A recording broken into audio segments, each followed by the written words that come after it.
God speaks in energy.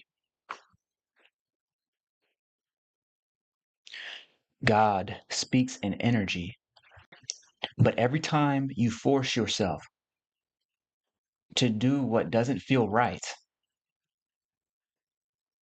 you abandon the message God is looking to send to you,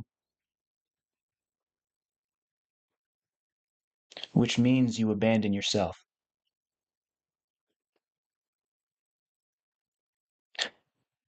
Let's fix that. Because if you watch this live tonight,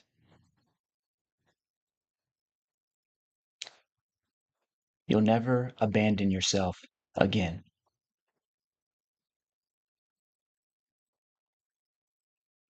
Folks, I know you know what it feels like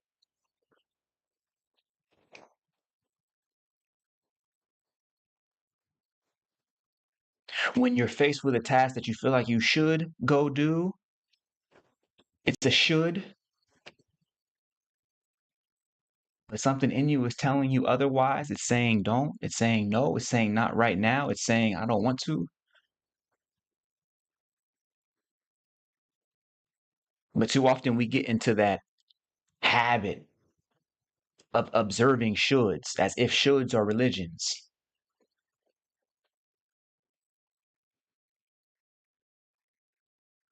held hostage by obligation. And we stop listening to the very movement of our own being.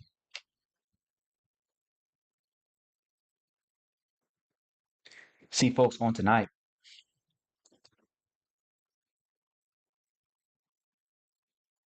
we are each being called back into the divine being, to be put back in tune with that celestial movement,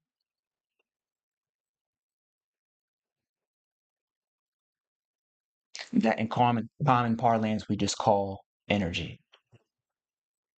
We can feel it is circulating through us. Why then do we not listen to it when it is instructing us?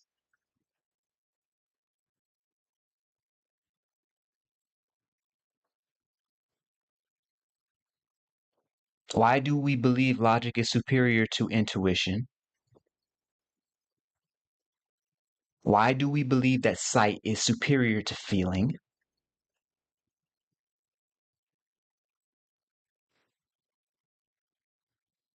That objective measures aren't measured subjectively? Why do we believe?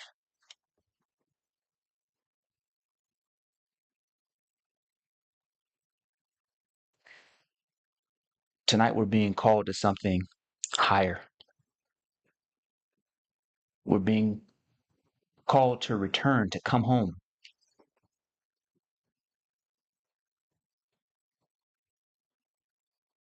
to a greater intelligence that moves through us.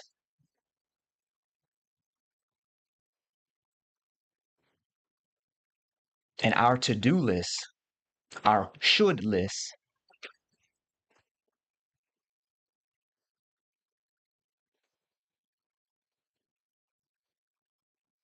reflects our most basic fears rather than this innate intelligence that's actually circulating through us even now.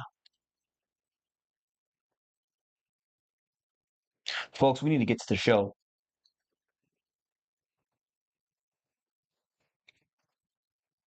And so tonight, if you're ready to live free beyond fear, welcome here. I'm Dr. Shawn, and I believe you do not need years to heal.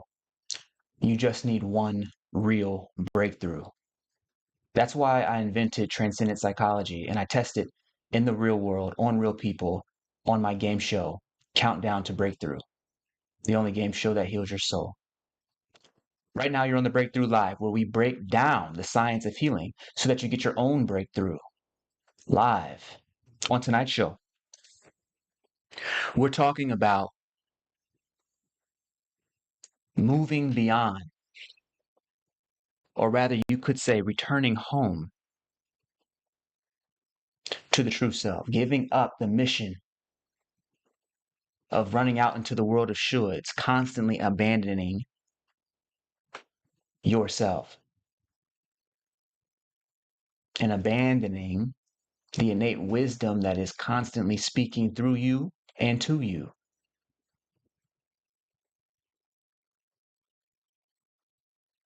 As we kick off today, I want to welcome everybody into the room. Twin, I see you. Good evening. Happy holidays. Good evening. Good evening. Good evening. Twin, I see you. I hope everyone has such a meaningful experience and loving experiences. Absolutely. King Wolf. King Wolf saying, good evening, fellas. My beautiful Felicity is in the room. Everyone say, what's up, Felicity? That's my queen. Okay, so Felicity saying, good evening. Oh, excellent, excellent. You know what, folks? There's so much that I want to explain and start the evening off with. What I want to do is I'm going to go ahead and open up the phone lines. Check this out. I want to open up the phone lines right now just so that they're open for the rest of the evening. Let me explain this here. Here we go. So check it out. Let's go ahead and get to it. At this time, the phone lines to the Breakthrough Live are now open. The Breakthrough Live is for people who are done surviving a life that no longer feels true and are ready to cross the threshold into who they actually are. The reason to call in is because there's something true in you you can no longer ignore. There's something you want to transform tonight, something you want to break through tonight. There are two ways to participate. If your identity is collapsing, if what used to work no longer works, if you feel the quiet pressure of, I can't keep living like this, put 111 in the chat to join live and get your breakthrough moment live right now. You'll be live on camera for 30 minutes, guided gently, and will transform what's already ready to fall away. Or if you're not in a crisis, but you know you're at a crossroad, if you feel called forward, but can't see the next move clearly, then the breakthrough seat is your fastest path. I'll ask you one question that opens a new way of being for you live on camera. Just put seat in the chat to break through now. There are two ways to join me on Zoom. All I ask is that you're willing to be on camera so others can experience their healing through you. If at any point you need to pause, we pause. The point is this: you don't need the right words.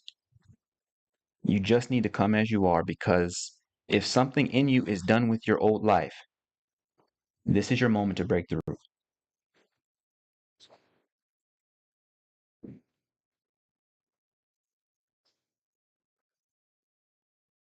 See, folks, tonight we're talking about energy. Throw those ones in the chat. Throw that seat in the chat if you'd like to be on the Breakthrough Live. But tonight we're talking about energy. And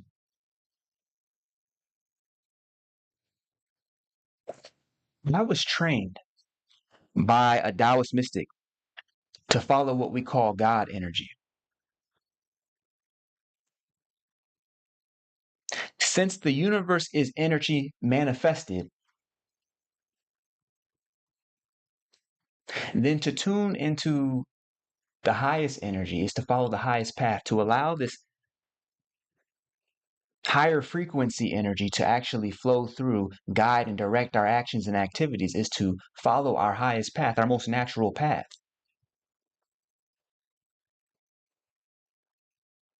Let me see if we got time tonight.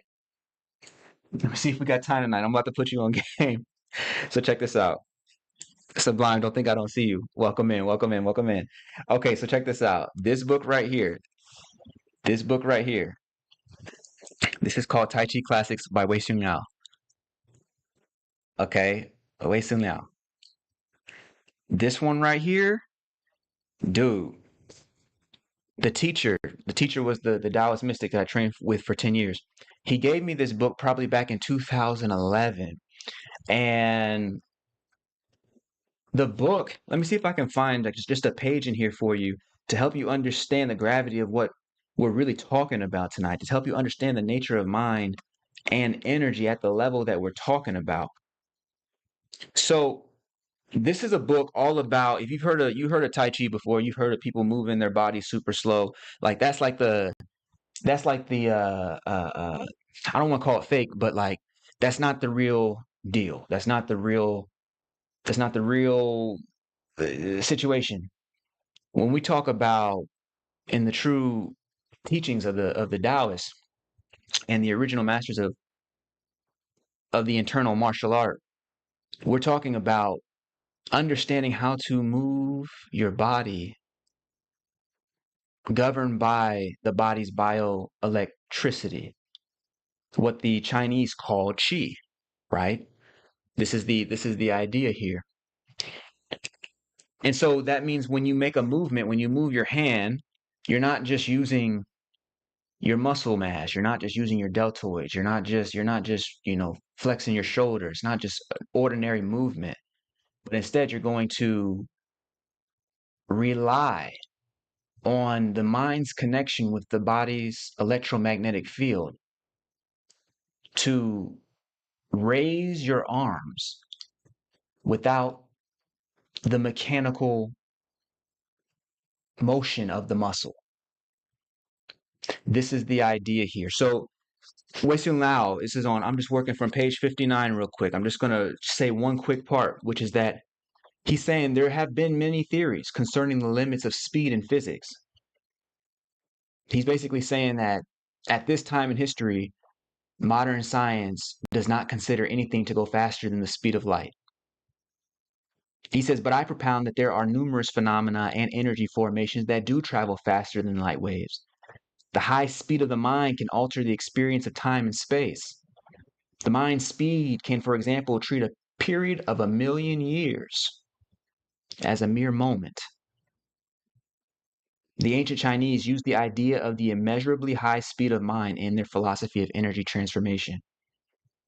So his whole deal is that he's talking about, okay, how can we punch somebody 7 times with one punch? It would be impossible if you're trying to do it from a purely mechanical standpoint. But were you to concentrate, were you to use the mind to capture, to somehow duplicate, replicate the very force that would go into up to 7 punches, let's say, and condense it inside of one, you're going to manipulate the forces of the body so that when you deploy them, it's like you're amplifying their force with the mind alone, such that your opponent would actually feel like they've been hit 7 times, even though it's only been once. Like this is the idea. That's literally his example that he uses on page actually just page 58, just from where we were working. He uses the idea of a dart being thrown into a wall. But if you could multiply that force by 7 just with the power of your mind, wouldn't that be a skill worth knowing? So how did the Chinese do this? How did they imagine the universe was formed? How did they imagine human beings in time and space? Who did they think we were to be able to use the mind to bend energy? Who did they think the human being was to be able to bend the chemical energy of the body to the intentions of the soul? Who did they think we were exactly? So Wei Sun Lao, when I say this book, I've had this book since 2011, it's because every night for an hour, I would meditate. And in a part of our meditation is inside of the book where we go and do what's called the microcosmic or macrocosmic orbit. It's just circulating this. You're going to use your imagination to get in touch with energy. At first, it feels like it's just imagination. And then all of a sudden, it starts to feel real. Either you're convincing yourself of it or it's actually real. But then you actually start to be able to do things, produce certain effects in the body, heat up your hands, send energy to other people and they can feel it, right? You've seen me do the rooting exercise in Countdown to Breakthrough is literally a technique that's taught in this book on page 74, where he calls it sinking power, right? The student is able to sink in response to an opponent's attempt to uproot him. So the idea is someone's going to try and pick you up, but they can't pick you up. You dig what I'm saying? Of course, you got to get like very good at it. I'm like cool at it. So it's enough for people to know that there's a difference, but not enough for it to be just so magical, right? So, but the idea here is this, that when we are in touch with this energy of the universe, the brilliant part is that the thing that the Taoist taught me the most was that we have the potential to connect with energy psychoneurologically. My entire methodology of love that we'll get to is all about connecting with this energy psychoneurologically. I want to be able to think it, I want to be able to feel it, I want to be able to experience it. And if this energy is a truer estimation, is actually coming from energy, is not something that people just program inside of you, it's something that comes from you, which means that it carries information that is native to you, personal to you. We could say non-personal, but native to you, divine to you, you understand? And so our capacity to be able to listen to, filter out negative emotions and be able to listen to that movement inside of us is crucial. It's critical. And so being put inside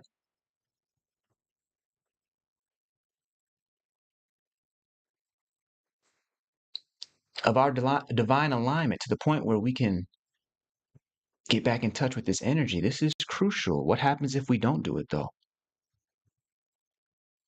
What happens if we don't do it? What I'm saying is this. I've been told so many times that I need to make short 15-minute teaching videos in order to grow on YouTube. But my energy called me to make spiritual cinema. So I spent 3 years doing that. And the results were 20 subscribers a year. That's bad. I've been told so many times that I need to just pick up the phone and call people because you never know when you're going to need someone who's in your phone. I almost never do. My energy will not allow me to do any activity, even the ones I know I'm good at,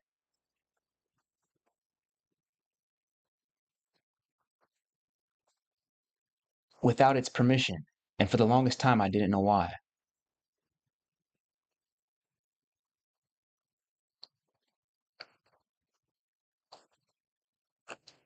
So I'm in the gym this past Tuesday, and this Super Mario looking dude walks in, right? He's like, he's got, he's dressed in these black jeans and he's got Tim's. He's got a grocery bag and I think a little bit of chicken on him. So he sets his stuff next to the bench and he's like, "Oh, excuse me, bro." So you know what I'm saying? I'm just trying to finish my workout. It's back day. Because for real, I'm in deep thought about whether I even want to come and do another breakthrough live again, whether I want to do another one of these podcasts again. I wake up at 5 a.m. thinking this live show is my last shot at YouTube. I get to chat GPT in and finding out, hey, what am I missing? Why am I not getting the energy that I need from doing the show? When I finish a show, my energy's fine, but it's not quite where I want it to be. I don't want it to just be here. I want it to be, I want it to do that. You dig? I can usually tell when I'm doing something I love because I get paid in love. Hmm. Things feel like, oh, wow, I can't believe I get to do that. You dig what I'm saying? But that just isn't what was happening with this show. And so I was like, okay, what's going on? How am I supposed to keep this up every Sunday for the rest of my life? And so as I'm sitting here in the gym, I'm like, okay, I'm realizing I can't keep doing things the same. I can't keep going the same way that I've been trying to go. So I plan to cancel the show. So much for consistency. But I'm stuck though, because I know this is not the season for me going to the next level of filmmaking. Not yet. I could go and jump in and start another season of Countdown to Breakthrough, but in order to do Countdown to Breakthrough series, season two, I want to take it to a level that I simply cannot take it to on my own. I don't want to just go back and do the exact same thing. Like season one is already season one. I don't need to go duplicate that joint. I want to take it to a level that I've never seen before from myself. And when I think about doing that, I simply cannot. It would be impossible for me to do that by myself, or you know what I'm saying, even with my small team. And so I was like, okay, this ain't gonna work. But the problem is like, yeah, I'm good at fundraising, but the problem is that there's no energy for fundraising. My energy's saying not yet. Dang. So now what? I come on here every single week and talk about love and doing what I love. And if I can't be doing what I love, then I got no business telling somebody else to be doing what they love. You feel me? Like, why should you believe this person if he not doing that? You dig what I'm saying? So that's when Super Mario looking buddy, he says, look, I'm only doing a couple sets. He grabs the weights and gets to, he says, I'm only doing a couple sets, bro. He did like 3 bicep curls, 10 push-ups with like 40 pounds. And he was, you know what I'm saying? Like, and then he starts to leave. So he literally comes in and just, okay. And he says, see, bro, if I'm not enjoying it, I don't do it.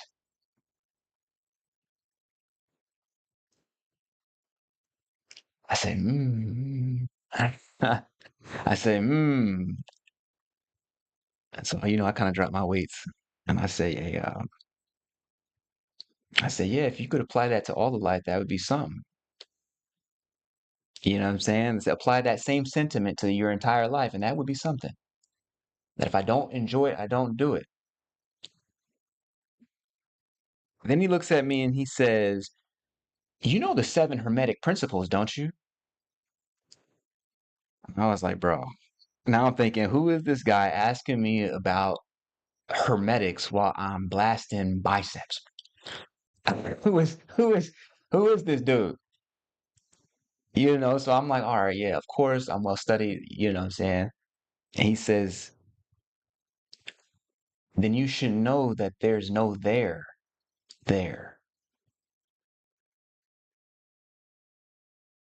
Mm. He says, then you should know that there's no there.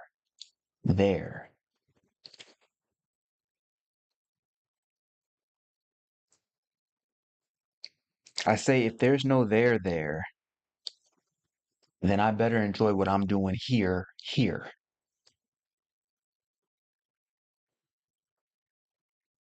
When it comes to energy, I always say, and I always tell you that love is the highest form of energy. It is the alpha of energy, of all energy. Energy can manifest in really every way, but love is that foundational, that clear, crystal clear, purified essence. And so I cannot ignore love. The show improves when I honor what I'm actually called to do, which is transform people. The reason that if a show doesn't feel right, it's because I didn't get to see myself actually work with somebody live. That's when it's kind of like, but how would I know that? Like, you know what I'm saying? Like, it's like, okay, I need to be able to discover. and to check in with the energy, check in with love and say, is that what you wanted? Because at the end of the day, it's not really about can I help? Helping is the easy part. Serving is the easy part. The better question is, how do you serve at the highest level with the highest form of service there is, which is love? Okay. See, the algorithms, they crave volume and consistency. You know what I'm saying? It's a business. So the algorithms, they want you just producing all kinds of content all the time. Right there. Take that, right? You know what I'm saying? But I can only continue if I'm being true to the love that's calling from within.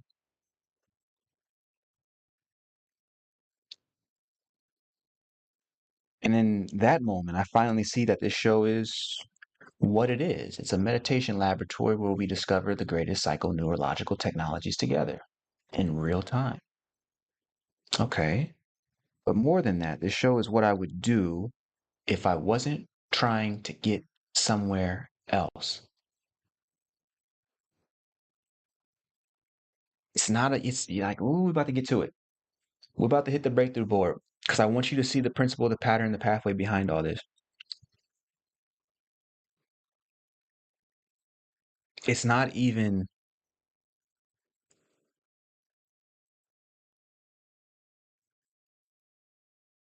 that I'm doing it's not even that I'm asking myself, how can I be, more of service or do something that's a little bit, better than what somebody else is doing. It's more like, what would I be doing were I to take this man's word seriously? You should know that there is no there. Hmm.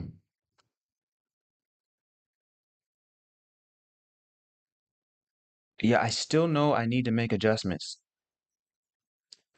to this show. That's definitely like that was going to happen no matter what. It's just that the adjustments, what if they come when they come and it's not me trying to get somewhere else, trying to hurry up and force something to be completed. Hmm. Hmm. Hmm. Like, what if I don't need to force myself to get there because there is no there? We're about to break that down. We're about to break that down. Okay, so let me see what you're talking about, Sublime. You're saying people at my gym work out in their coats. I thought that was weird, but this you say, wow, attraction. Absolutely. Twin says, but the energy is more than money. Absolutely. Twin saying that's deep. Sublime saying Tim's and chicken at the gym. Yeah, yeah. I don't know what Buddy was on. You know what I'm saying? Like it was so interesting though. Like he was. This is what I mean. It feels like like humanity's waking up because he was like, yeah, I left a six figure. He's like, I don't. First of all, this kind of stuff just be happening. Like you know what I'm saying? Like I can be in there doing whatever, champ. And somebody will be like, "Hey man, what's good?" You know what I'm saying? Like you know, never got it. Like and it's just the well, I don't know. I don't know, but anyway, Buddy gets to talking, you know what I'm saying? He was like, I had a seven figure, he's like, I had a six-figure business traveling the world, taking pictures, taking photos. He said, but I quit it because inside of his own mind, he was noticing that there were termites of rot, termites of lack, is what he called it. Like he only had a six-figure business because he was looking to get the safety, get the security, brag to folks on Facebook, you know what I'm saying? Show people the photos, I'm in Prague today, you know what I'm saying? And do that situation that he wasn't thinking about what his energy was actually speaking to him about. He wasn't thinking about what was the God voice actually speaking to him about. This was not something that was in his lexicon. And so he just said he just walked out of the business. And so what's so interesting is that someone have that his situation that he walked out of would have been a fantasy and a dream for somebody else. Because on the surface, it sounds amazing. But when we investigate the energetic architecture, the energetic foundation upon which this business was constructed, we come to find out that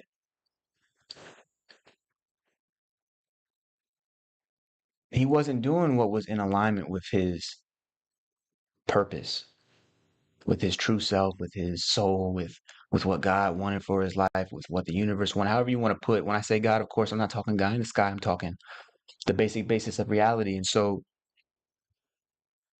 he whatever the deep down whatever there is he wasn't listening to that. He was just trying to look good on paper, look good on photo, look good on Instagram. You feel me? So when he's just opening up to me in this way, and I'm like, dang, like this sounds like something I need to take to the folks.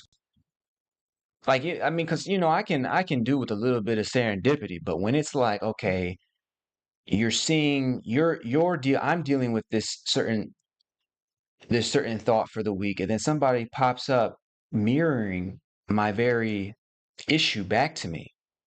That's when I'm like, okay, well, I guess I gotta bring this to the family. This is clearly something that wants to be expressed on tonight. And so we need to get to this. We need to get to this. By the way, there's a young man, his name is Dre. I ran up on Dre on the streets. I want you to experience a little bit of I want you to experience a little bit of what Dre talking about. Because this will tie right back into our conversation as we jump right into principle, pattern, and path. Sublime is saying, I would love to meet these kinds of people in real life. That's synchronicity. Yeah, you know what I'm saying? Like, yes, it certainly is. It certainly is. And so, but this notion of abandoning yourself, because that's what can happen, is we can start to not listen to what we're actually wanting, who we're actually wanting to be around, what we're actually looking to do, when we're looking to do it, where we're looking to do it. We can avoid allowing for our life to cultivate in the way that we choose, or I should say, in the way that's in alignment with love, because we're too distracted by some image that was sold to us by somebody else, sold to us by a culture that is, by definition, non-personal. It's not, you know what I'm saying? It's not like people are not operationalizing for your life.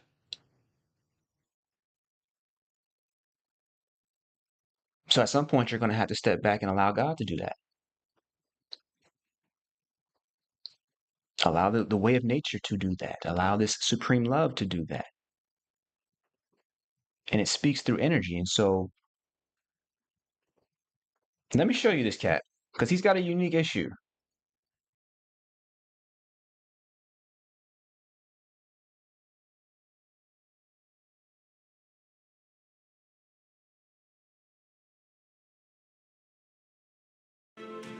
In this episode, you'll discover a powerful skill to transform your relationship with the past and take control of your reality. Why? Because when you understand how memory works, you unlock the door to rewriting your story, healing old wounds, and shaping a future that aligns with your highest self. Get ready. What you're about to learn will change the way you know time, mind, and self forever.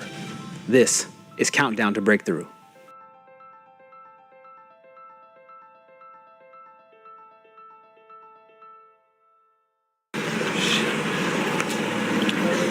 Sir?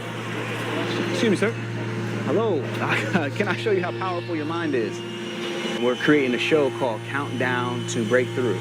Okay, and so basically I have 7 minutes to show you one of my best techniques for handling any challenge that may ever happen to you in life, make you strong mentally. And if I don't serve you in 7 minutes, I'm gonna pay you just for taking the 7 minutes to even talk to me.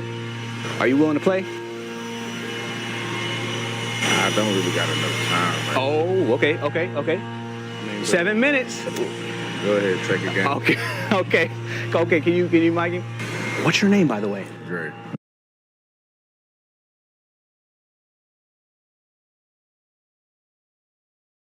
So I go to Houston, Texas to Okay, I'm just letting you know we're in Houston. Here we go. start the game.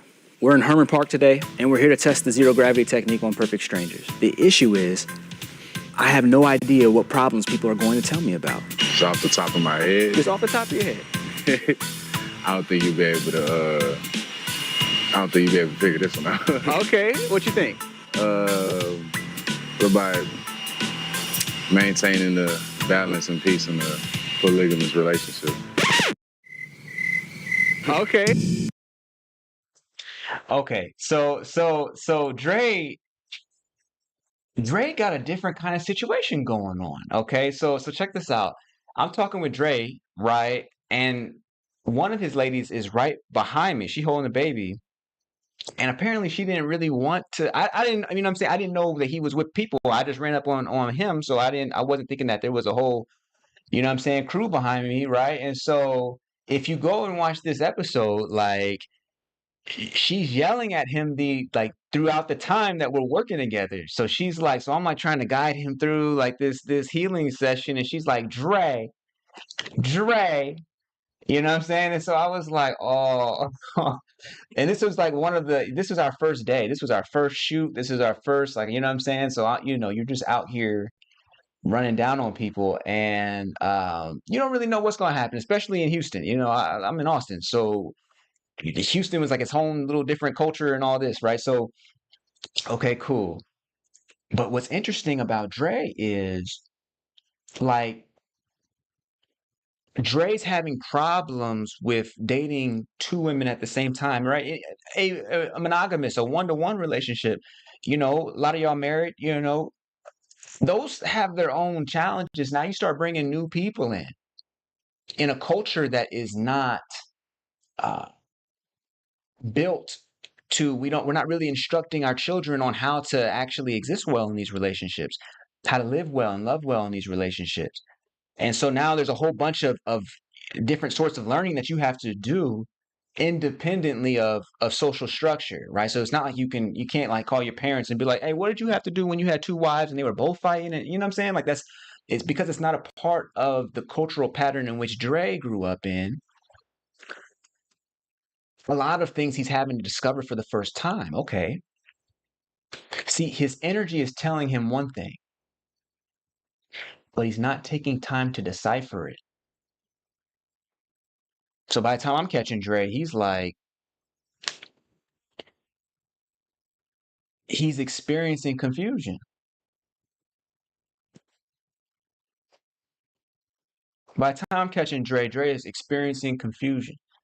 And he even talks about that in the episode. He's like, he feels lost, he feels confused, not knowing what to do, not knowing what the situation is, not knowing any of that. And so our sort of healing session, we had to make sure to put him back in touch with a higher form of energy, something that could clearly light the way for him, something that could help him see the options that were available rather than the ones that were so bogged down in confusion he was overlooking.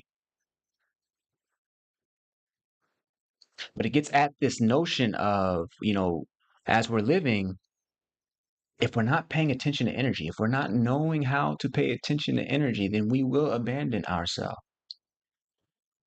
Because necessarily that would mean that we're paying attention to external influences, to conditions and circumstances that other people want for us, to ideas that other people don't want for us.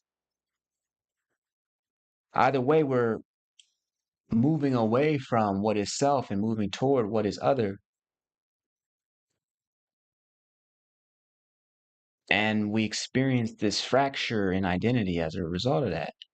And that makes problem solving really difficult because who are you really solving the problem for if you don't know who you are? You dig what I'm saying?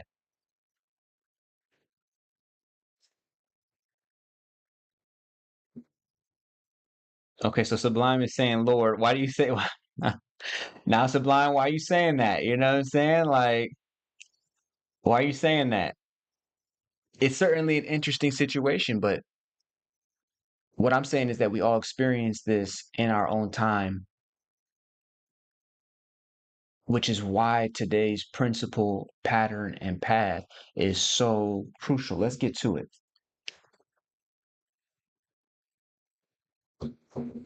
Let's get to it.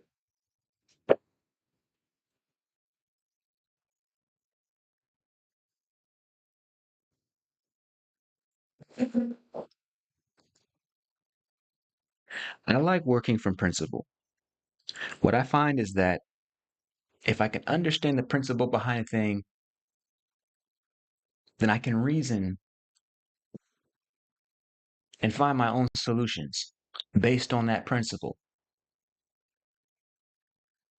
You know, a principle can work a bit like a master key. It can fit into places that and unlock doors, many doors that just a straight one technique or one methodology or one line, one idea may not be able to penetrate. One principle can unlock many doors. And so I like working from principle.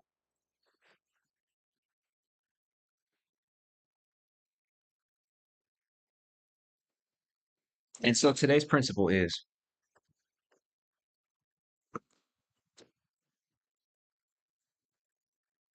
make sure you can see this.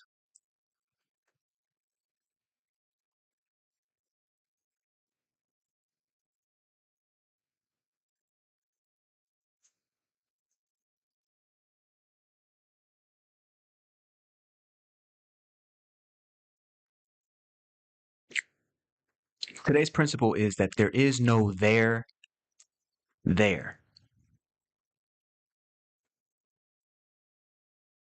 There is no there. The other way of saying that is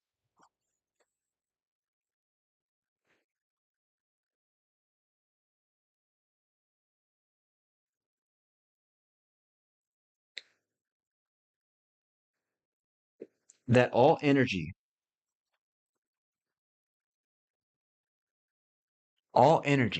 including all satisfaction, all joy, all love, exists only here,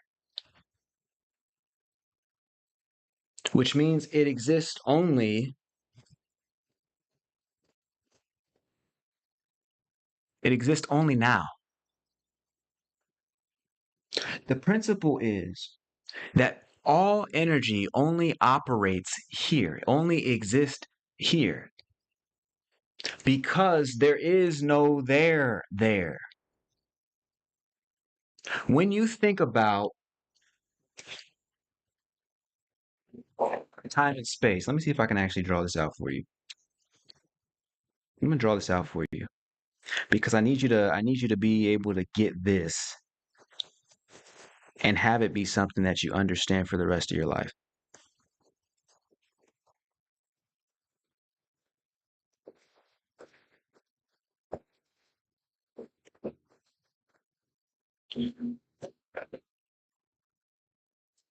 Have it be something that you understand for the rest of your life. So watch this. Let's call this space. Let's call this time.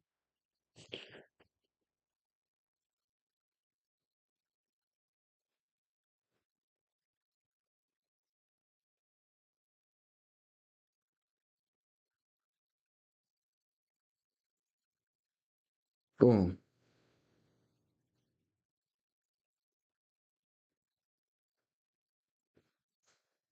All right. So we got space and we have time. You could think of this as literally the space-time continuum. We move away from Newtonian physics and move into Einsteinian physics, okay? You dig what I'm saying? So here we go. We have space up here, we have time. Traditionally,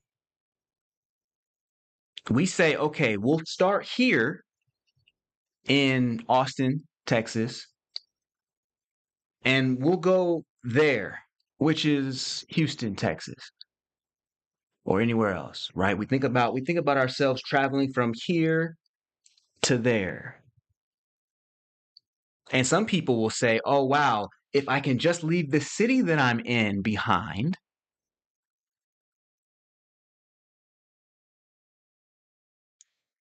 if I can just leave the city that I'm in behind and I can get to somewhere else, I can get over there, I'll be happier."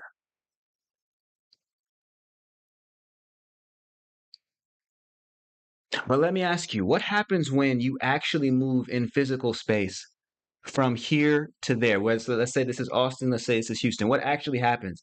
Does If you move from here to so-called there, what's the name of this location?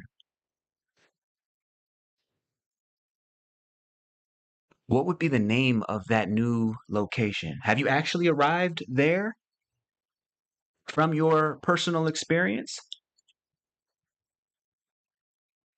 Do you actually move and say, okay, well, look, we got the rental car, we got the truck, we got the movers, new apartment, we're in Houston now. If by the time you travel to Houston, is Houston still there or is it something else?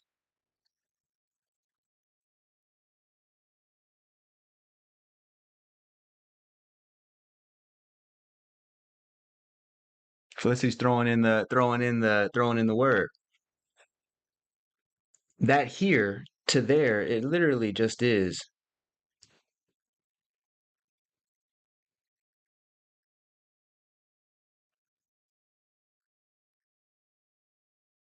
It literally just is here.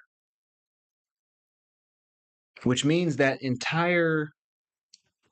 may leave a situation or a place behind, but whatever suffering you are taking from one place, you're just gonna bring it to the new place. This just becomes your new here. The situations that you think you left behind, they somehow find a way to follow you here. The same thing happens in time. We say the other word for here is now.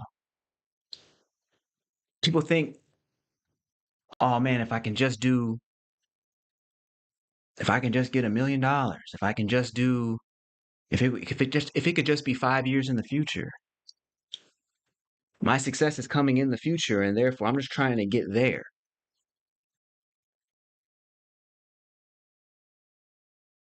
But the thing that people do not realize is that once this 5 years comes and goes, you're not going to experience it as a there. You experience it as a now and a here, which means whatever problems, though your situation may change, you know that this is not a universe where challenges disappear forever, which means that the very problems that you may have solved over this way, on your way to becoming whatever, those individual problems may disappear, but the perception of problem does not. The ability to perceive events, circumstances, and ideas as problems do not. It's not as if there's some magical happiness that can be found and experienced over there or over then.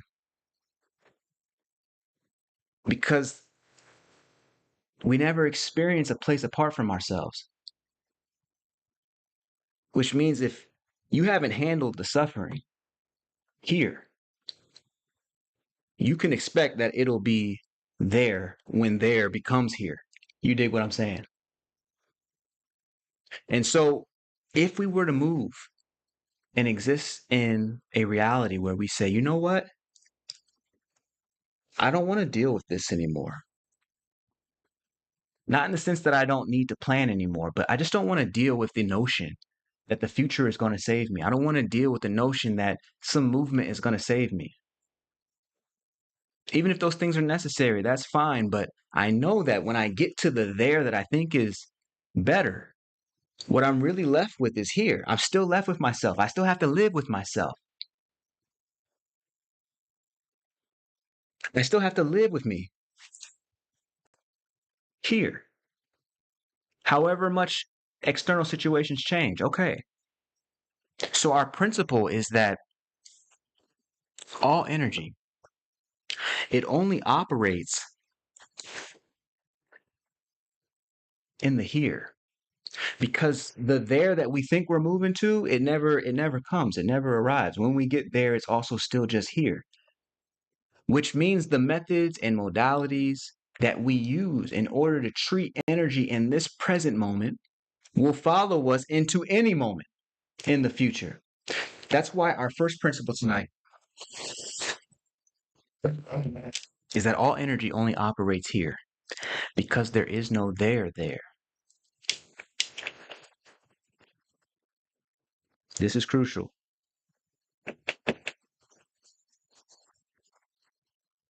This is crucial. And so you say, okay, well, we've got this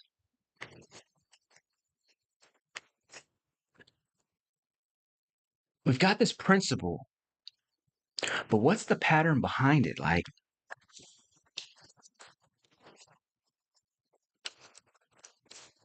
how do we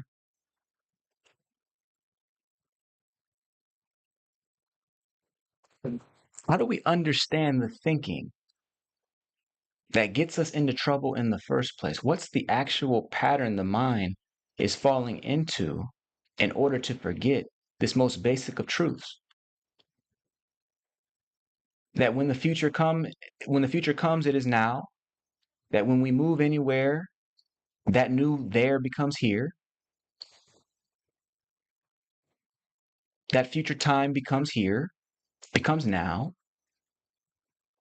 Therefore, my ability to deal effectively with my own thoughts, with my own feelings, with my own emotions, with my own energy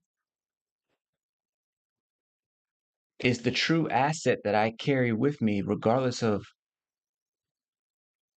external circumstances. Hmm. Hmm. Twin saying the here and now. Sublime saying, oh, it's like tomorrow never comes. Absolutely. Absolutely. The here and now. Felicity saying, I think there's a meme that says something like all your problems can't be solved just by moving to Atlanta. For real? Like, is it okay? Can you find that and post it in the chat because I mean literally that's so funny to me because we shot so much of Countdown to Breakthrough in Atlanta. I was really, you know what I'm saying? There's been more than a few occasions where I'm like, dang man, I'm like maybe it does make sense to move to Atlanta. Maybe everything will get solved. That's hilarious. Okay. All your problems can't be solved just by moving to Atlanta. Oh man. And there's so many people. Okay, anyway, that's the whole thing. That's actually quite that's funny. Okay, so what's the pattern behind this? Remember we say that love is the highest energy, but even if we just said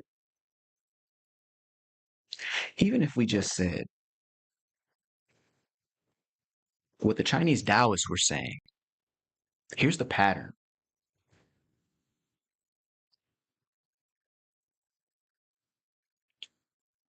This is supposed to be you or a body, you dig what I'm saying?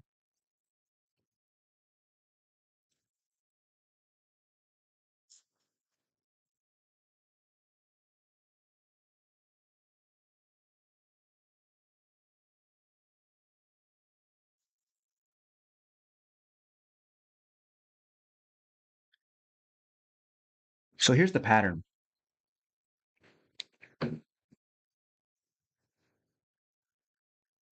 If you betray your energy You are betraying yourself.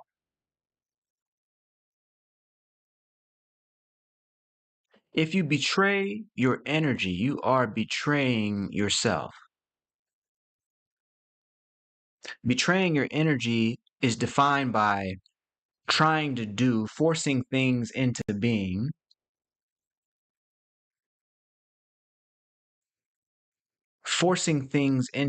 even when it costs you your soul, even when it depletes you, even when everything inside of you is saying, I hate this, I don't want to be here.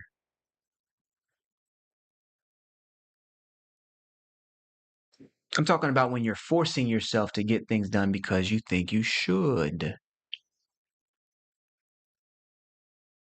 For me, for me, remember I take this notion of energy and I say, okay, what's the highest version of that?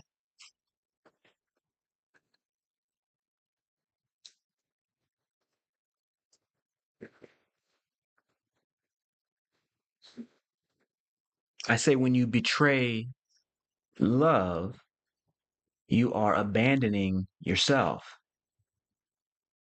Why is that? Because love is the totality of reality itself. That's how I define love. I define love as oneness, as the end of the sense of separation.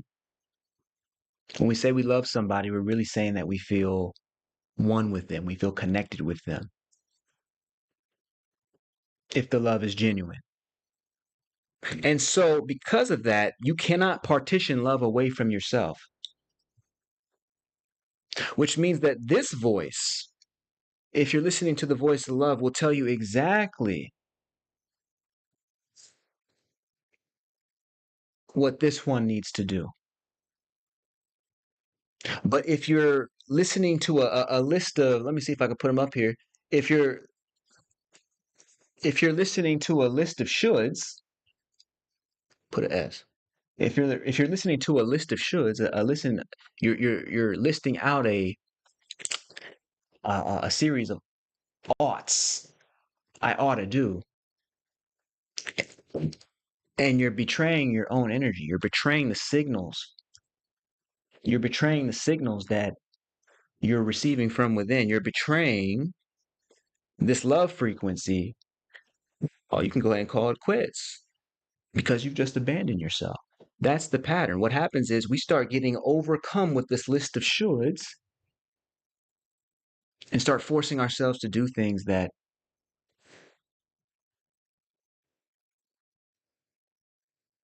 love is saying, that your energy is saying is unnecessary. It has another path for you if you would be but still and follow.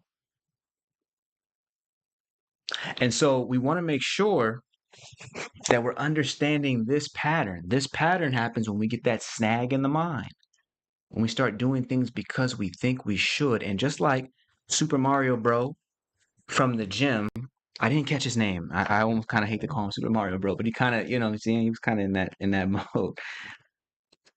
But just like he was saying, like if there are these small termites of lack that lead you to saying, oh wait, I should do this. I should carry out this activity, this action. I should just stay in this business. I mean, they would love to be here. How come I don't love to be here? They would love this.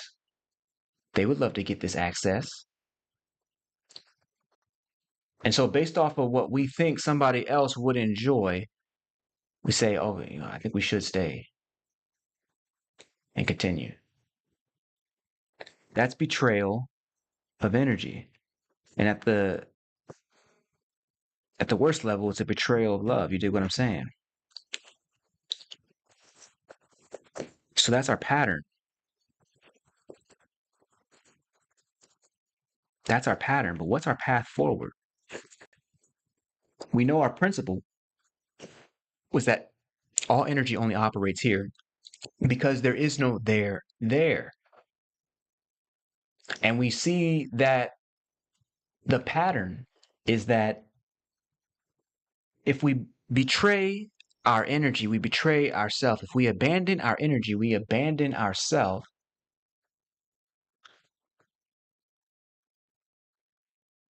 because energy is intrinsic to us. It is the expression of who we are directly. And so to abandon energy is to abandon our intrinsic, unconditional response.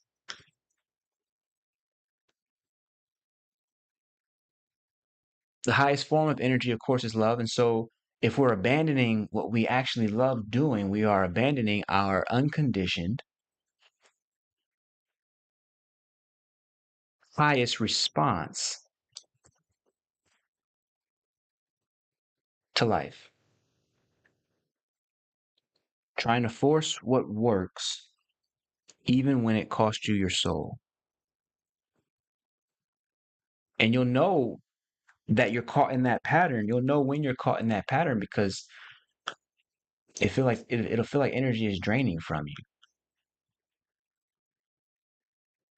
It'll feel like energy is the more time you spend chasing the shoulds, it's like, oh my God, I just can't wait for the day to end. So you'll know it's a problem. You'll know it's a problem. Felicity, if you could find that, I think if you could find that meme. First of all, are you kidding about that? Are you kidding about this? All your problems can't be solved just by moving to Atlanta? Because that's unusually hilarious. If you could find that meme and put it in the chat, if that's at all possible, I would just love to see that before I forget. Okay, so we've got the principle, we have our pattern, but now we need the path forward. Now we need the path forward.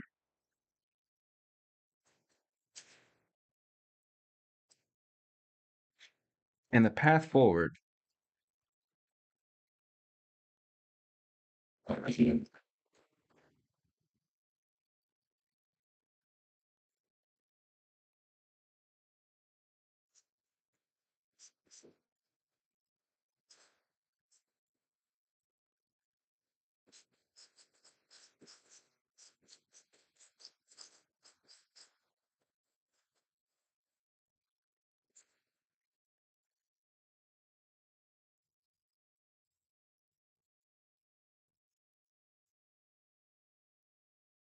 here we go.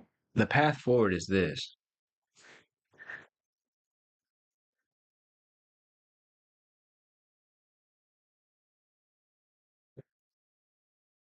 Follow love energy without expectation. Follow love energy without expectation. Remember, I'm telling you that love is the highest form of energy. Why? Because it is the sum total of all energy. It is the totality of reality itself. And therefore, to follow that intuitive sense of, oh my God, I would love to do this right now. That is the step. That is the step. But the important thing is to do it without expectation. If you try and do love because it needs to be done or whatever, then you turn love into another should and thereby disconnect yourself from it and again abandon yourself. Because love is the only thing that can keep you inside of you. Love is the highest form of energy, the highest form of intrinsic movement. And so it's the only thing that can keep you not responding, not reacting rather to what the world has to offer, but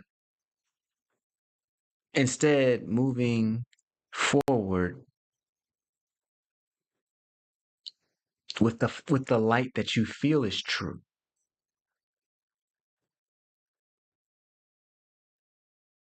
But in order to do it, it has to be done without expectation. The moment you add an expectation to it, you're moving yourself. You're trying to condition love. You're saying, okay, well, I'll do what I need to do as long as I get. It's so subtle. And I just want to remind you of what Super Mario Bro was talking about, which is that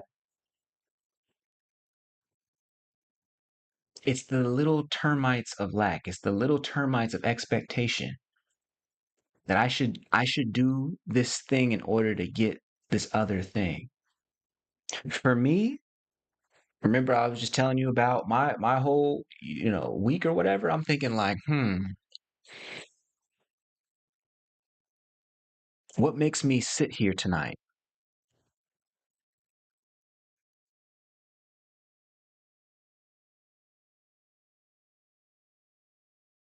What makes me sit here tonight if I were to just follow love and strip it of any expectation and say, okay, nobody needs to come on. Nobody needs to, I don't even need to be effective as a teacher tonight. Nothing needs to happen.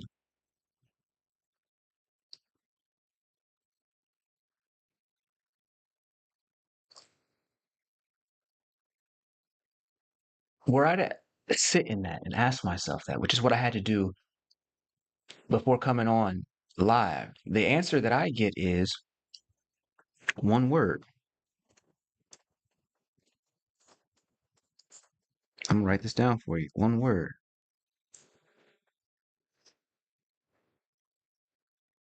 It's like every night, if I drop all expectation, it's like just being in the here, just being in the now is an opportunity to experience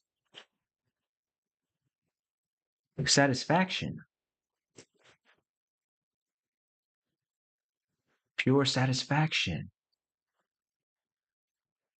What if just by being here, I get to work with I get to work with energy, even if it's not externalized. It's just I get to see what's going on inside of this one, inside of this being. What is this one responding to? How does this one follow love in and out of every sentence? That's the real work for me when I'm coming on and doing these lives. It's the real work for me during the breakthrough live. Is how do you come in and out of love? How do you how do you stay in love and maneuver with love in and out of each of these sentences that you speak?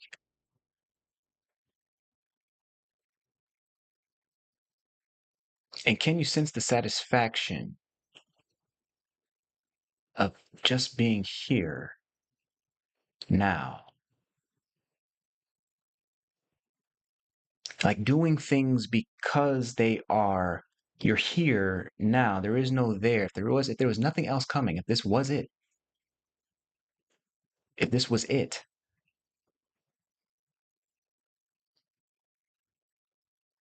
never more views than this, never more anything. But this is it. Hmm.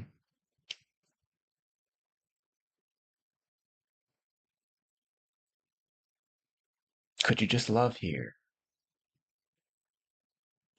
That question brings me to that question brings me to the two-part path question. Or rather, it's really just one question.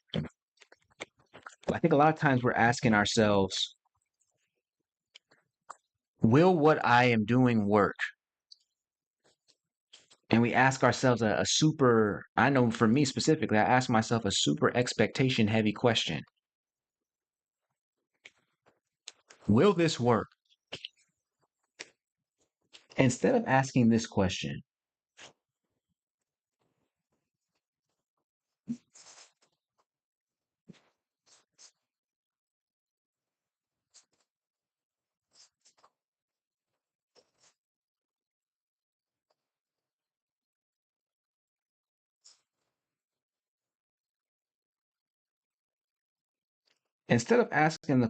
will this work?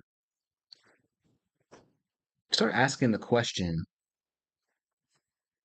does this feel satisfying here and now? Because there is no there there. If you haven't handled the capacity to allow yourself to connect with love in this here, there's no guarantee that you're going to be able to do it in the future. you might as well get to a place where we're taking full ownership over the here, because what we find is that the then, the there, the next, when it is that time, it always feels just like here right now. So really the question is, am I satisfied? When he said there is no there, I said, well, damn it, then I better enjoy what I'm doing here then. I better enjoy what I'm doing here. So the question is it satisfying?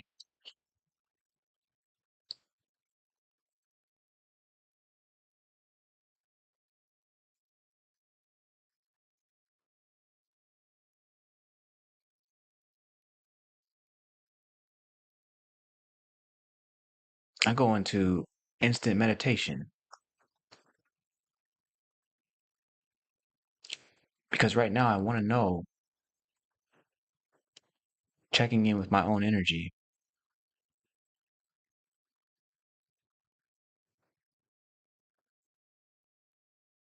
is this satisfying?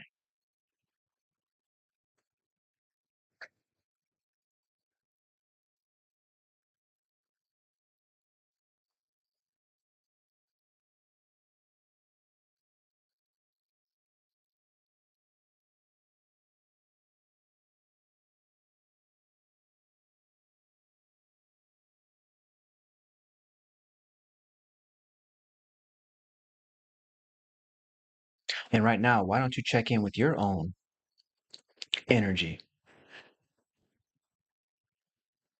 as I check in with mine?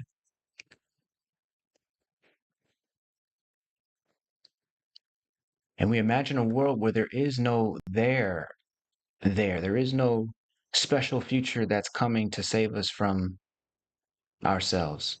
There's no special environment that's coming to improve our lives. Not in the sense that things won't change or upgrade or any of that, just in the sense that whatever upgrades do happen won't will never substitute for love, will never substitute for God.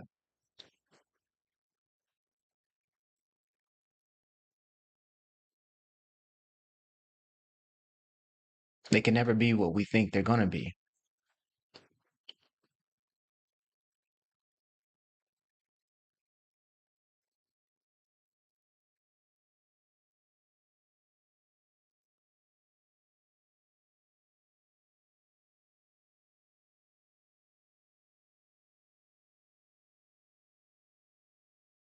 And so as you sit with me tonight in spontaneous meditation,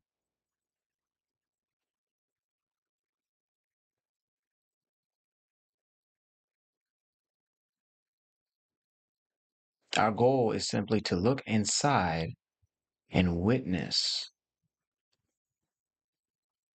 what energy is doing.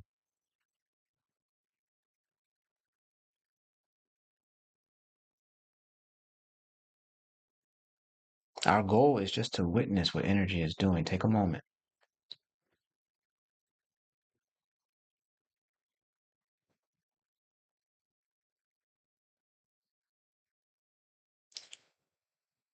And you can even ask yourself, what would I love to do the most right now that I actually can do right now?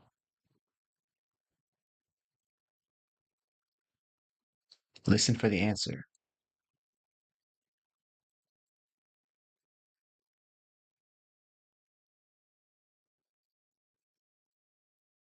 I'm listening too.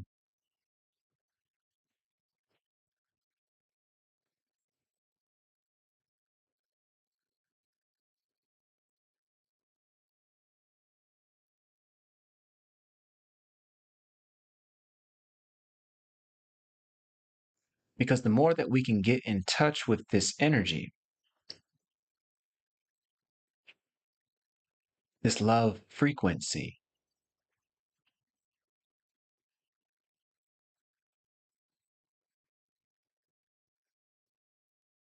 the easier it is to find natural satisfaction, to find that which is naturally satisfying. Mm, mm. And so when I do that exercise with you, there's something that comes up. Just doing that one exercise, just taking a moment to see in that way, to turn the eyes inward in that way.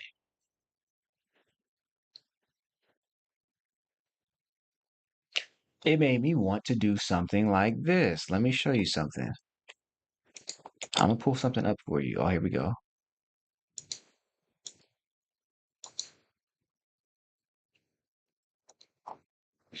Okay.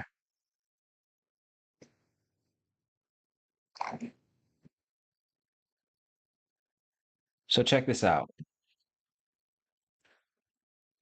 I think I might have read this a little bit before. Let me see if I can bring this up a little bit higher.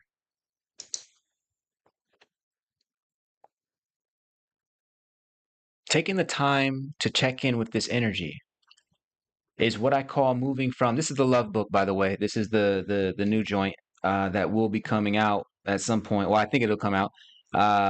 It's just kind of like, writing the whole thing and all that. But taking a moment to think in terms of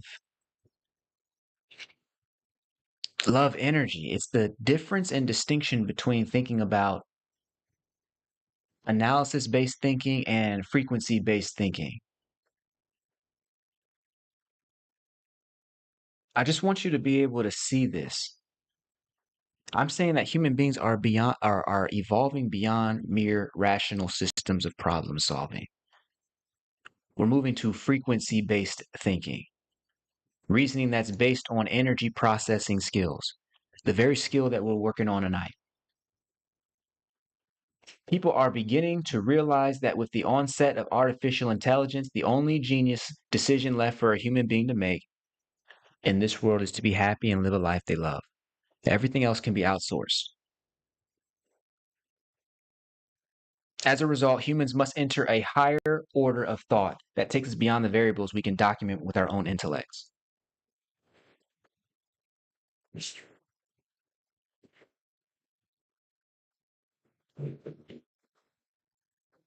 Humans must rise to the level of thought that allows us to adjust for variables we cannot know yet. This is the power of frequency based thinking, or organizing your thoughts based on how intuitively they align with your deepest awareness. What I'm saying is that this notion of relying on energy processing skills rather than mere logic, it requires a fine tunement, a way of moving through the world where we're constantly checking in with what is actually true for us in this moment. Because it's so easy to get sold on a new path, a new method, a new idea, a new job, a new career opportunity, and end up dismembering our own notion of self, our own felt sense of who we actually are. That's where we get to that self abandonment. However, if we can return to this frequency thinking, the ability to think in frequency, the ability to stop a show, go inward and say, how exactly am I to proceed? But don't go to the intellect, go to instead to love, go instead to the heart. Go instead to the energy that is already speaking, that's already moving. What does it say? What does it say?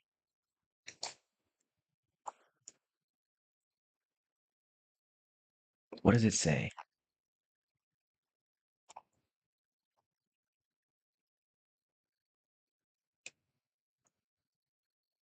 Winners of wars decide what stories to tell in history books.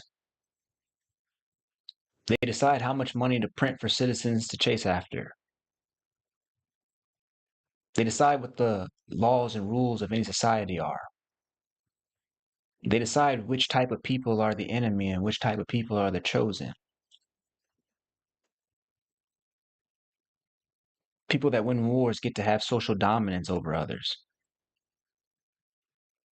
The problem is that that dominance only lasts for 1,000 years or so.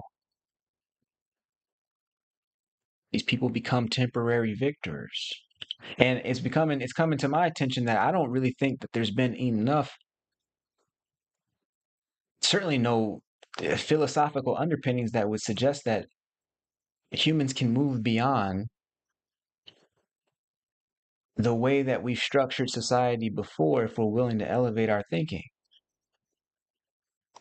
We'd have to move to a purer system,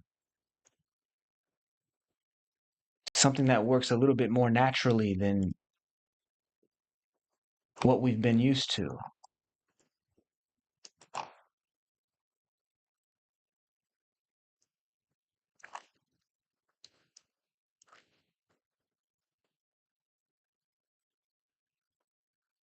We'd have to move to a more sophisticated version of coordination.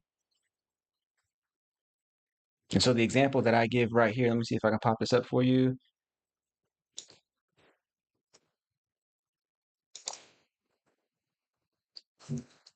In the natural world, have you ever seen a flock of birds suddenly fly in unison together? Or watched schools of fish move together as one? How does each individual organism know when to do that? What force is coordinating them?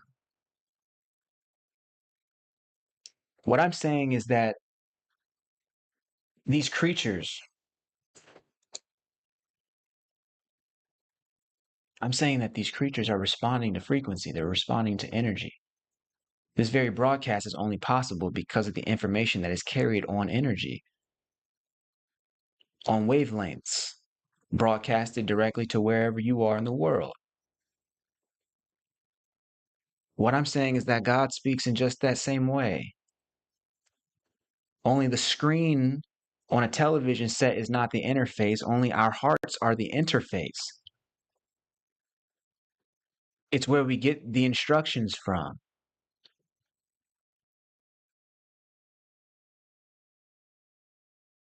YouTube video, your screen is the interface. Your speakers, your phone, your device.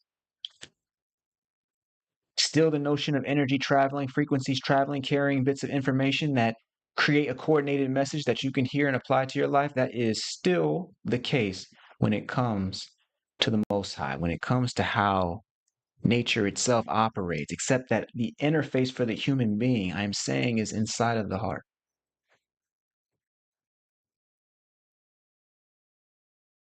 And the information is carried on love itself. The information is carried on love itself.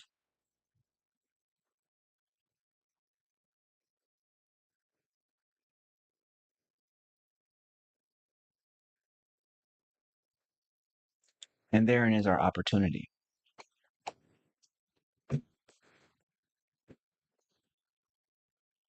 Because only in love can we truly be ourselves. I don't want to make it seem like I don't want to make it seem like if you just do this one time, it's going to be all good. This checking in, this abiding in love,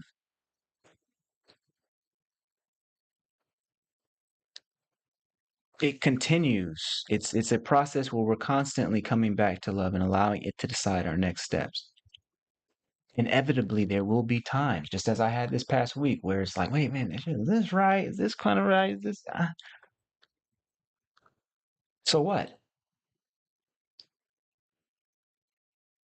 we are moving our energy system, our thought system, our system of thinking itself from a purely analysis based, what can I observe with my senses, to a frequency based energy processing skill set.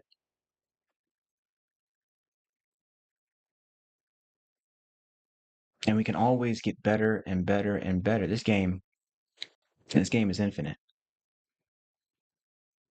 Twin saying can't wait for it to come out. Excellent, excellent, excellent. Yeah, I can't either. I couldn't tell you. You know what I'm saying? Wouldn't know. But okay, so Felicity just sent me a text. Let me see if I can show you this.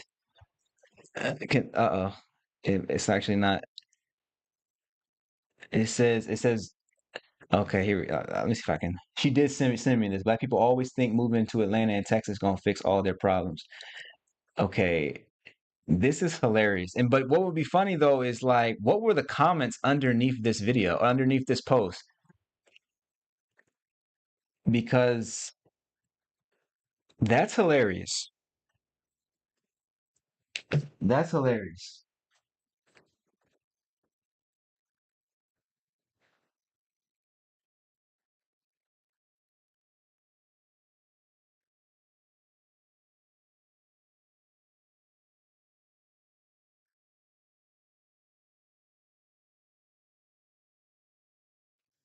And so, folks,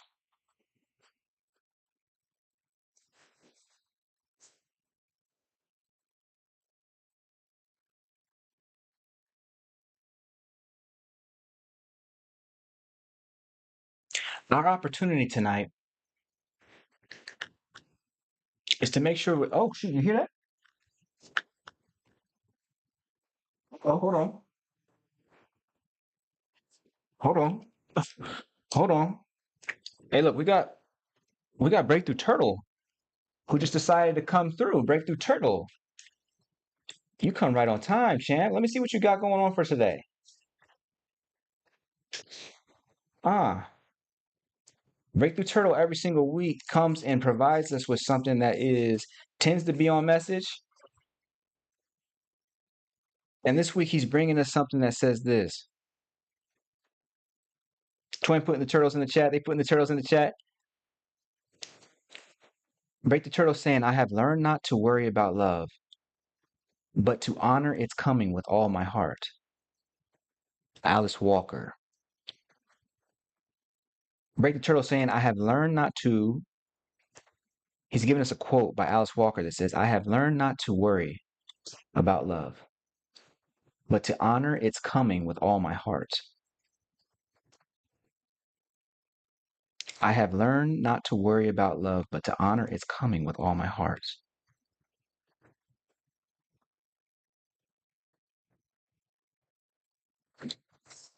Absolutely. I mean, it's like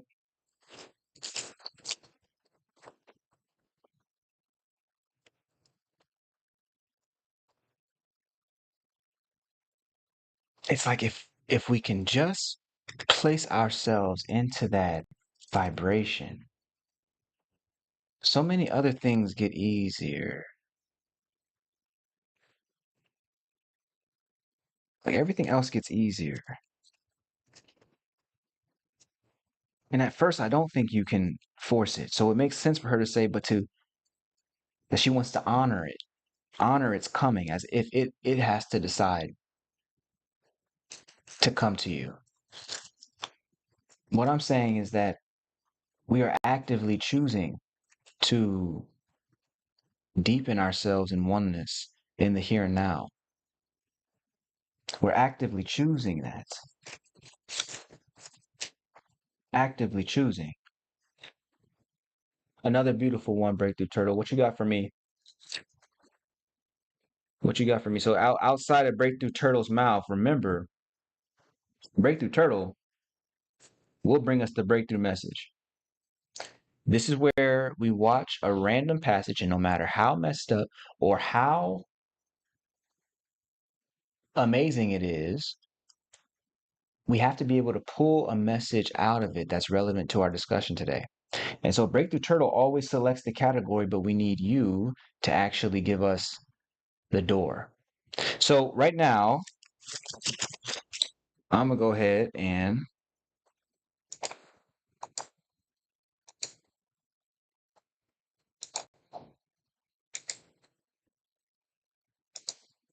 pull up our situation here.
My bad, my bad, my bad. Okay, so I need you to put a number between 1 and 10 in the screen. I'm sorry, in the chat.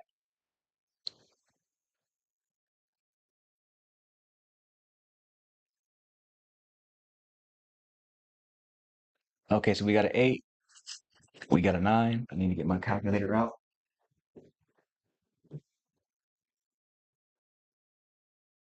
Okay. Y'all can hear now, right? I think y'all can hear now. Y'all should be cool. 8, 9, 7. Felicity, we need you to put in a low number. Okay, okay.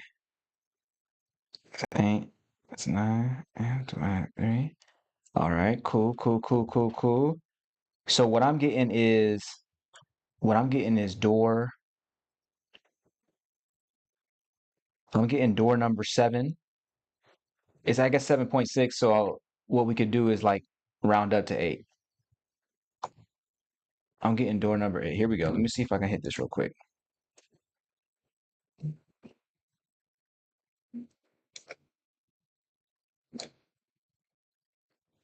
Neanderthals were basically ancient superhumans. Their bones were twice as dense as ours, and they were absolute units. Males could bench press 500 pounds without training. Despite being shorter than us, they were 20% heavier and way more muscular. These prehistoric powerhouses had insane lung capacity, 40% greater than modern Olympic athletes. They could sprint like champions and had enhanced night vision from their huge eyes. The wildest part? They regularly fought bears, wolves, and big cats, not for defense, but as the attackers. And they survived brutal injuries that would kill most humans today. Some of their DNA still lives in many of us, though sadly not the superhuman strength part. Uh, okay. So a lot of people don't know the Neanderthals were like an interesting species. Like it said that they would have been able to have 350 pounds of like grip strength in each hand, right? Which would be like if they grab you with two hands, that would be like 600 pounds on your wrist. You dig what I'm saying? Their bones twice as dense. And if you think in lower center of gravity, so I mean these people would have been massive, like amazing grapplers. What's interesting about this species is that I mean this is a clear, so they say a clear different species of hominid. And I don't know if I ever told you this, but one of my master's degrees is in anthropology. And so, I did research in East Africa in the place where the ancestors to the Neanderthals were found, right? Like Homo erectus, like Homo erectus, Homo habilis, Homo sapiens sapien, Homo heidelbergensis. All these were found in like one particular place inside of this place in East Africa. It's called Odupai Gorge. But the point is that like this is literally a new species of organism, a different species of organism with superior vision, superior strength. It makes you ask the question, how come these superior hunters are not still around today?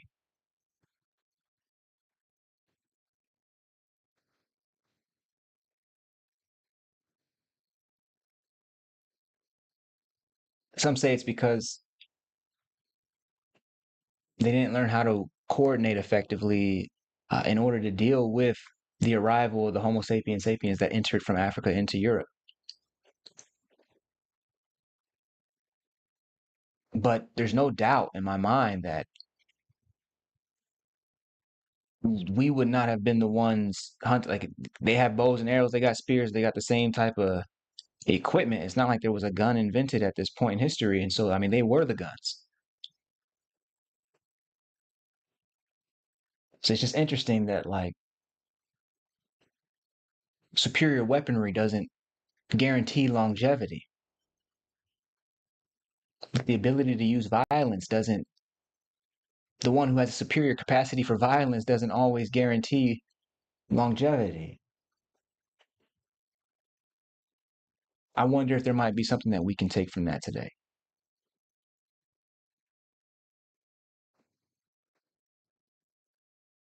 particularly as we are looking at a world that some days feels like it's on fire. There's always some conversation about a war happening in this area or that area.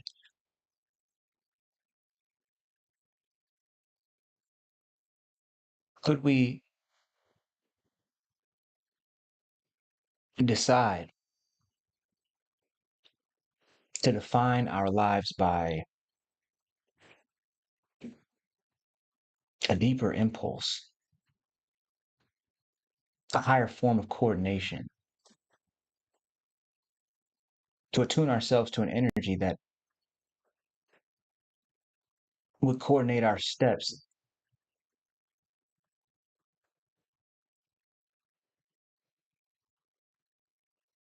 in alignment with our highest destiny,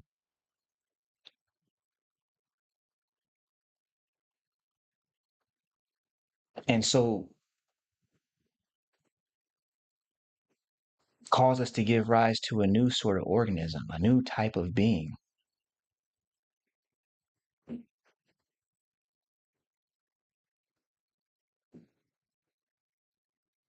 In that book I'm telling you about, I'm talking about love as a force of evolution, as a force of radical change.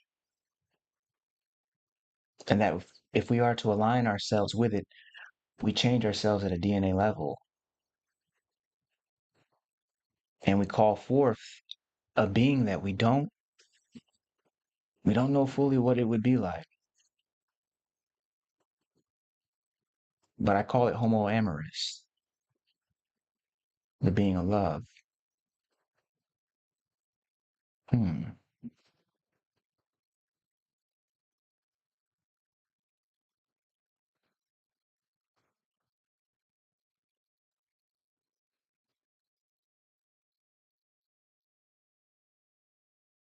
Could this new being wield love more powerfully than the Neanderthals had wielded spears and javelins and everything else? You know what I'm saying?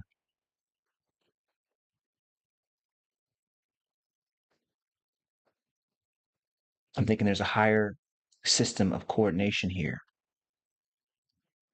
How fascinating to be among the first to consciously decide to align with this new energy, or rather, this very ancient energy, psychoneurologically. It's so amazing.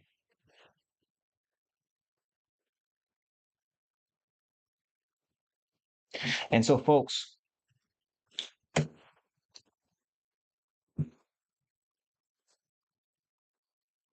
we end our conversation tonight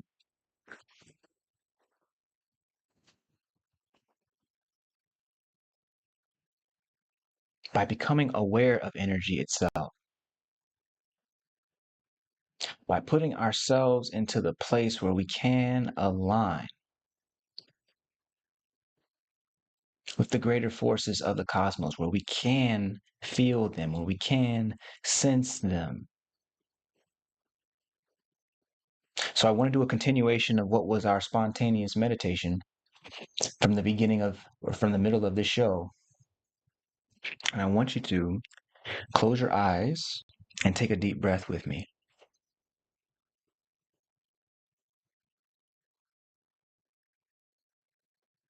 Because everything we want,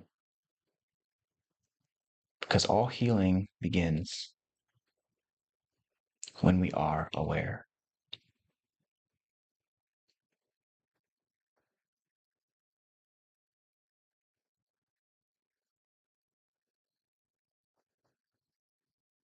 At this time,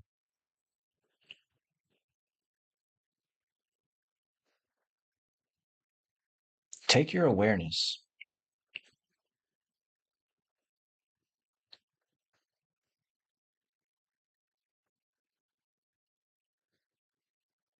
and put it on your posture. Ensure that your back is straight, your head is upright. If you are laying down, then you are laying down flat. If you are standing up, then you are standing up straight. Your spine,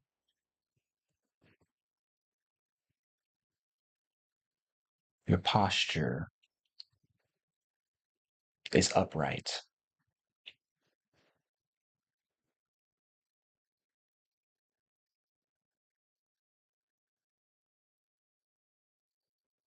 Simply allow your awareness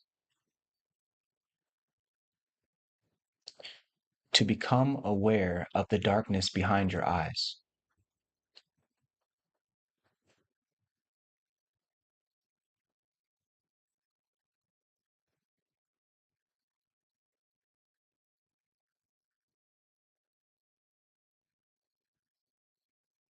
You do not need to struggle to see the darkness behind your eyes.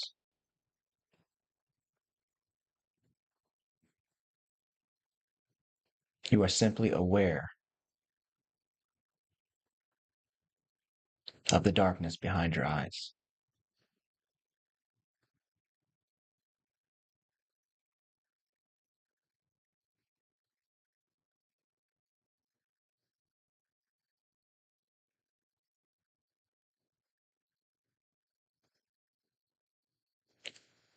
See if you can move your attention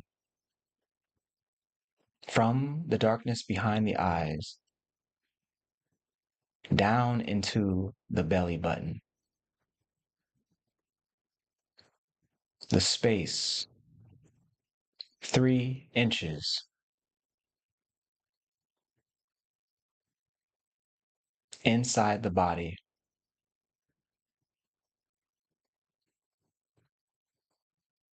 starting at the belly button.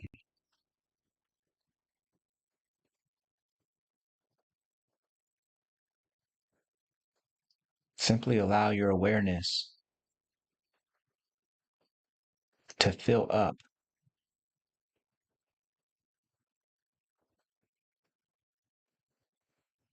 your entire belly.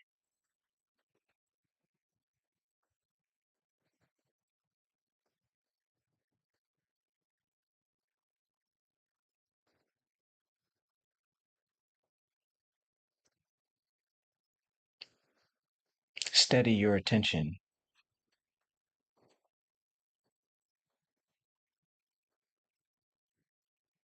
right inside your belly. Rest here.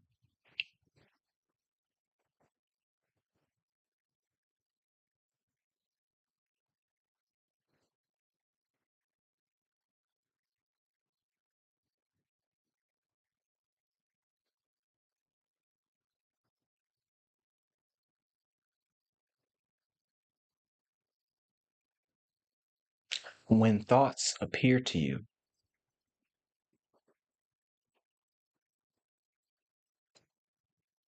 Simply notice the thought and return awareness to the belly.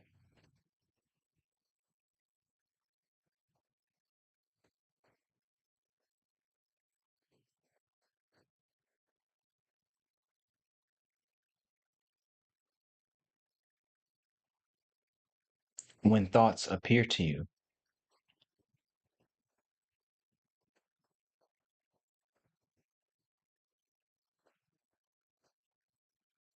simply notice the thought and the feelings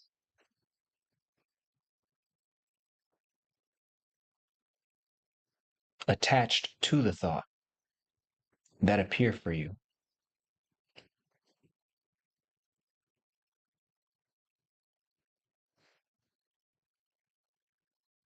You are not to get caught up or carried away. Simply notice and return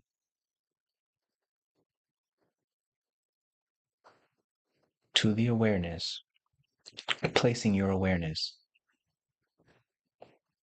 inside of your belly.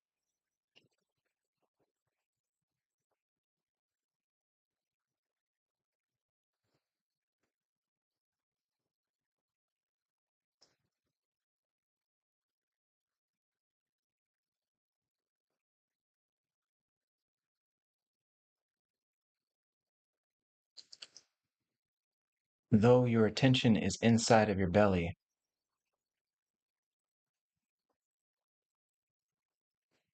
notice that you can also be aware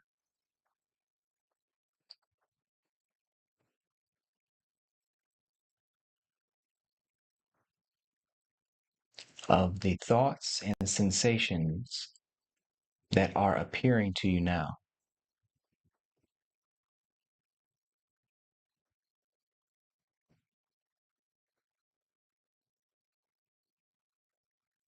Make a note of where you feel thoughts and emotions and sensations appearing to you now.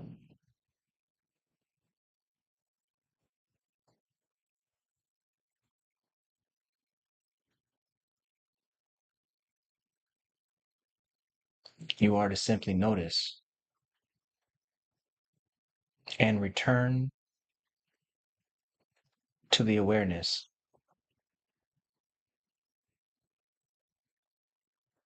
Return awareness to your belly.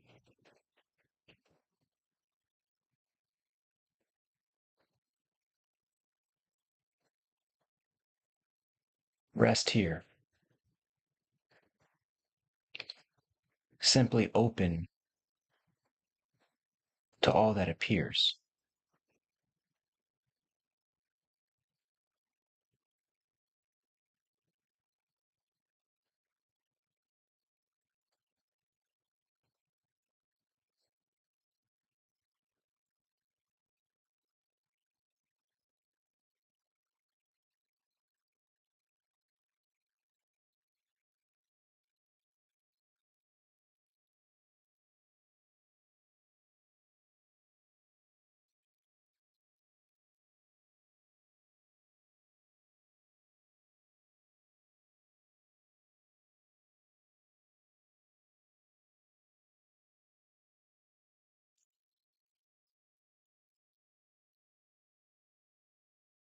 This awareness,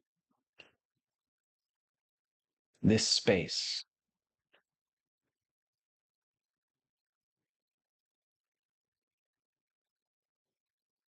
notice that it is here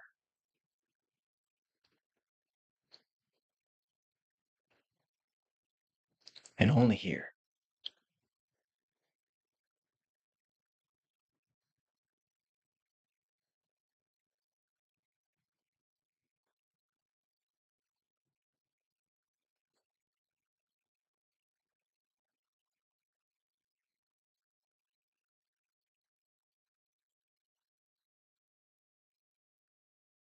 If you can listen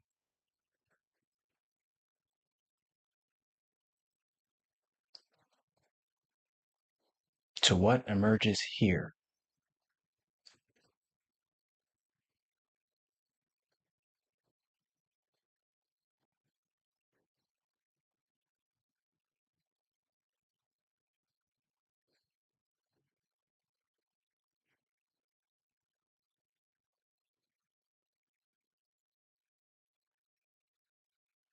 if you can be with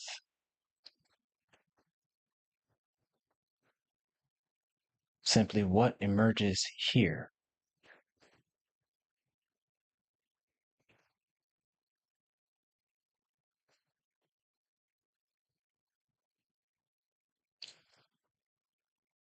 you'll never abandon yourself there.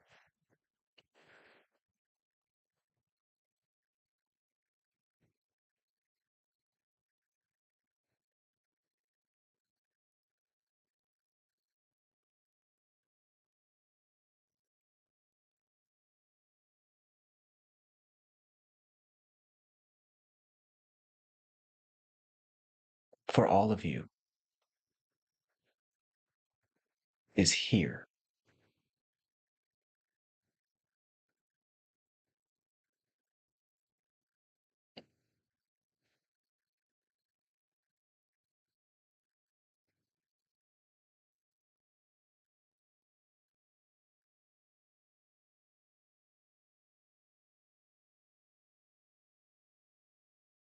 Your ability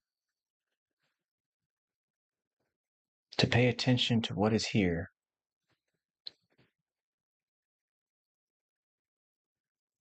is more valuable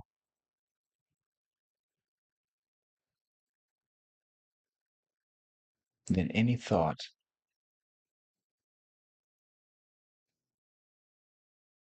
of what could be there.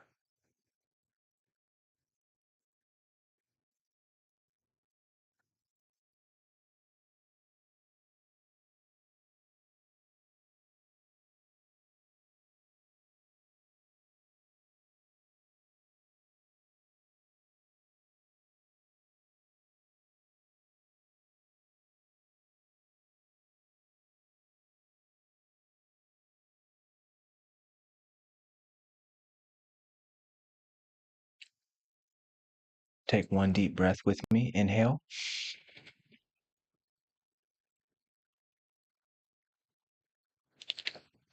exhale.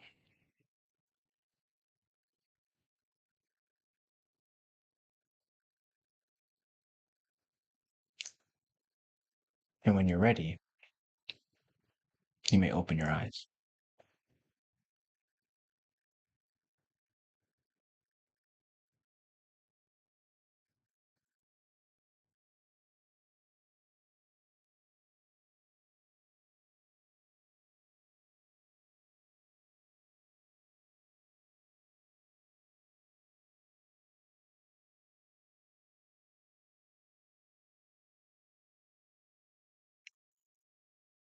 Folks, if you were able to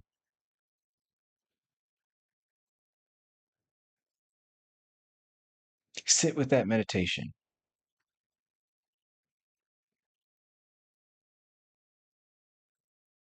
it's one of the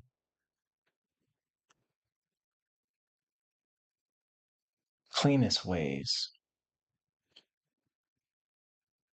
to anchor yourself within a physical touch point inside of the body so that you can expand and extend your awareness, your attention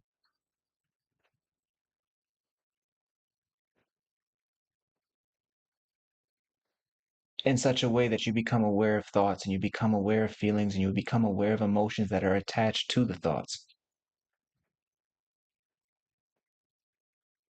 Become aware of the architecture of your own mind and become aware of those thoughts that are coming from fear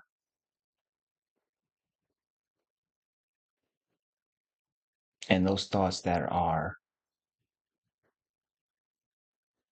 arising from love.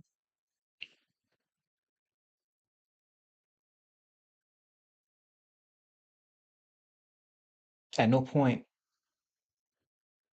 is it necessary to go chasing thoughts, but just to get into the habit of asking what is going on inside of me really.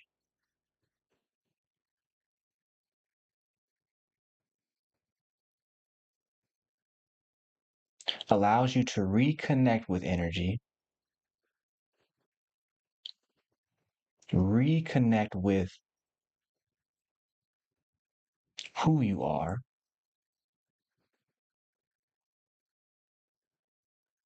and finally come home.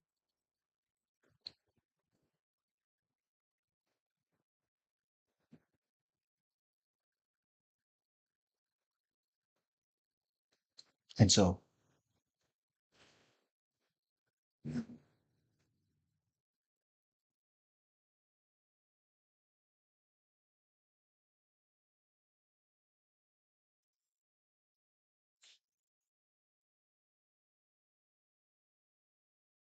if fear is our only enemy, then we bring heaven to earth when we transform our minds.